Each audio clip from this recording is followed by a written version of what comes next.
A dengue é a nossa batalha. Quando você tem uma guerra, você não manda só soldado. Você tem que mandar todas as armas que você pode. São Paulo vive hoje uma situação de hiperendemicidade, né? Que significa que você tem os 4 sorotipos da dengue co-circulando na mesma região macropolitana.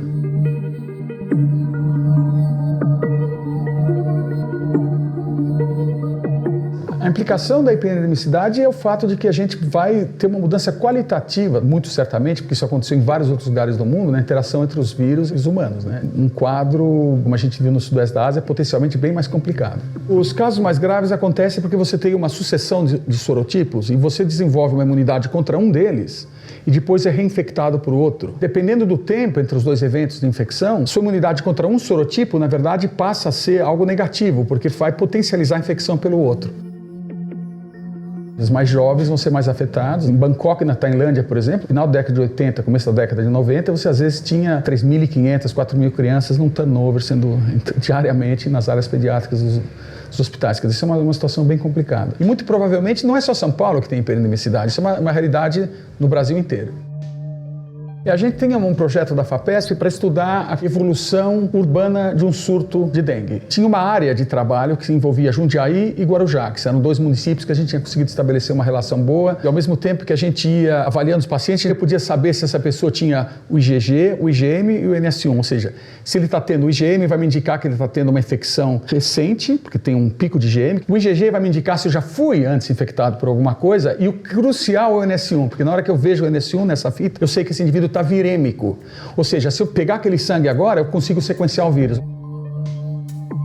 Quando a gente tinha um paciente que era NS1 positivo, a amostra de sangue dele era enviada aqui para o Instituto de Ciências Biomédicas, aqui na USP, e no nosso laboratório a gente extrai o ácido nucleico viral e processa isso e sequencia. Sequenciando o vírus e sabendo de qual paciente isso veio e onde está o paciente, porque o vírus vai mudando à medida que ele se espalha, eu consigo quase como uma técnica forense saber quem passou para quem o vírus. Então a gente consegue reconstruir as malhas de transmissão na cidade. E a coisa interessante é que aí a gente começa a perceber que certos locais específicos dentro do Guarujá existia uma maior quantidade de pessoas com NS1 num certo momento, e isso foi informado ao pessoal do controle de vetores, que então escolheu dos mais de 30 localidades que eles podiam intervir, eles escolheram 3 para fazer o Fumacê, trouxeram as máquinas de São Paulo, e com isso eles reduziram de alguma coisa como 113 para 10 casos notificados num espaço de 1 semana e meia, 2. Usaram essa informação de forma muito criativa e conseguiram priorizar o recurso que eles tinham, que era limitado. Recentemente teve uma discussão aqui no ICB sobre vacinas e ficou mais ou menos claro que a gente tem que ter uma combinação de mecanismos de controle. O controle integrado de vetores, ele é tudo que você pode fazer para proteger o homem contra aquele vetor, né? Então, por exemplo, no caso de dengue, você tem o controle mecânico, o químico, o biológico e o genético. O mecânico é a retirada de criadores, por exemplo. O químico são os inseticidas. O biológico é você usar um tipo de predador biológico que vai eliminar larva de mosquito. E o genético, que é um pouco menos conhecido, você usa o próprio inseto como arma para controlar populações do próprio inseto. No nosso caso, o que a gente fez? A gente fez um convênio com a mosca média e conseguiu fazer uma biofábrica com o mesmo tipo de pensamento, só que agora via um inseto transgênico. Então a gente faz uma grande produção em larga escala, o macho copula com a fêmea, a prole nasce, mas morre. Então você consegue, depois de fazer muitas liberações, a redução da população do mosquito. É óbvio que se você reduz a população de mosquito, você reduz os níveis de transmissão de dengue. Na primeira fase do projeto foram 2 bairros da cidade de Juazeiro e nós começamos agora na cidade de Jacobina, também estado da Bahia. Então hoje a gente está liberando 1 milhão de machos por semana e a gente tem uma supressão de população de 80%, 90%, dependendo da semana, dependendo do isolamento do bairro, chegando até 100%. Então assim, são dados muito promissores. A gente tem um problema de biofábrica, de produção. Esse mosquito não é o melhor em termos de produção. A linhagem não é minha, a linhagem é uma linhagem inglesa. Você tem que separar macho da fêmea para a gente só poder liberar o macho.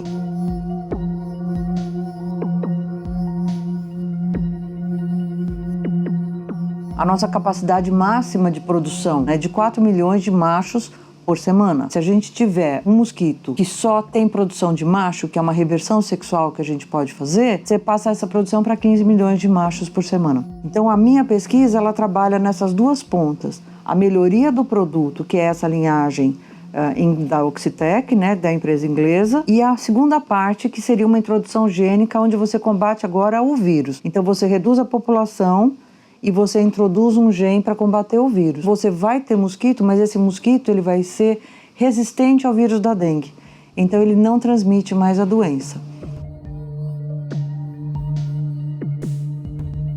Esse aqui é o Laboratório de Desenvolvimento de Vacinas do ICB2 da USP, que é chefiado pelo professor Luiz Carlos de Souza Ferreira. E aqui nesse laboratório são estudadas estratégias vacinais. Não somos produtores de vacina.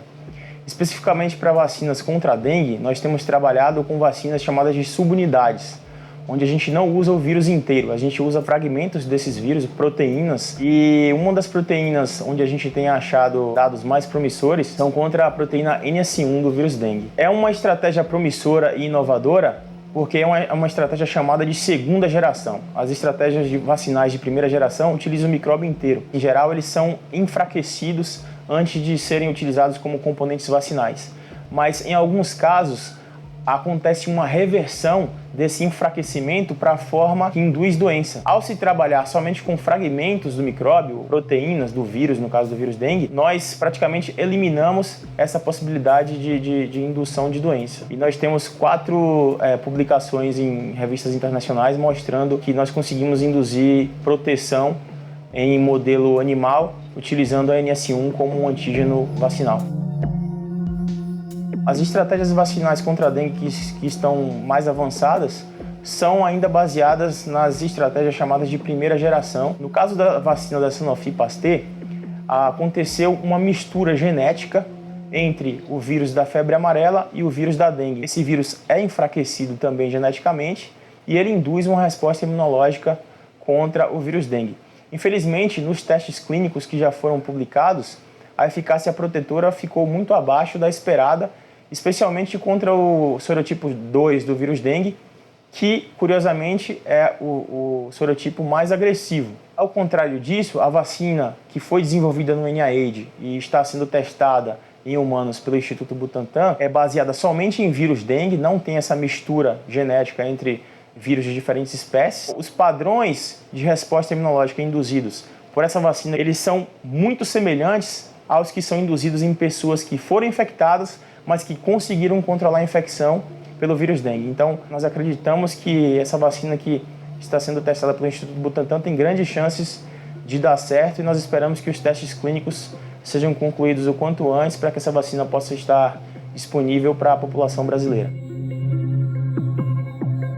E eu acho que está na hora da gente realmente pensar que agora a gente entendeu o que pode acontecer com dengue e que a coisa está começando ainda. A gente tem os 4 sorotipos circulando, um potencial enorme de expansão desse surto. E a gente tem agora também a chegada do chikungunya, que é um alfavírus, um vírus novo, e o Zika, que eram 2 vírus que eu já quase 20 anos venho monitorando junto com meus colegas na África. A gente sabe que esses processos são totalmente abrangentes. O que está acontecendo hoje em dia na África é totalmente relevante para o que vai acontecer no Brasil daqui a alguns anos. E o que acontece no sudoeste da Ásia foi extremamente importante porque foi a previsão de tudo que aconteceu na América Latina. Então a gente já tem um histórico de mudança qualitativa do padrão de doença em função de hiperendemicidade. A gente sabe que para dengue a gente não vai ter uma medida única que vai ser super poderosa. Se você somar todas as medidas, inclusive a responsabilidade individual de você saber que você tem um criador, então você não ter esse criador na sua casa, se o mosquito funciona bem, então vamos tentar usar também o mosquito. Se hoje a gente tem uma vacina promissora, ela pode ajudar a ter menos transmissão de dengue. Acho que agora chegou a hora da gente pensar seriamente em estender as mãos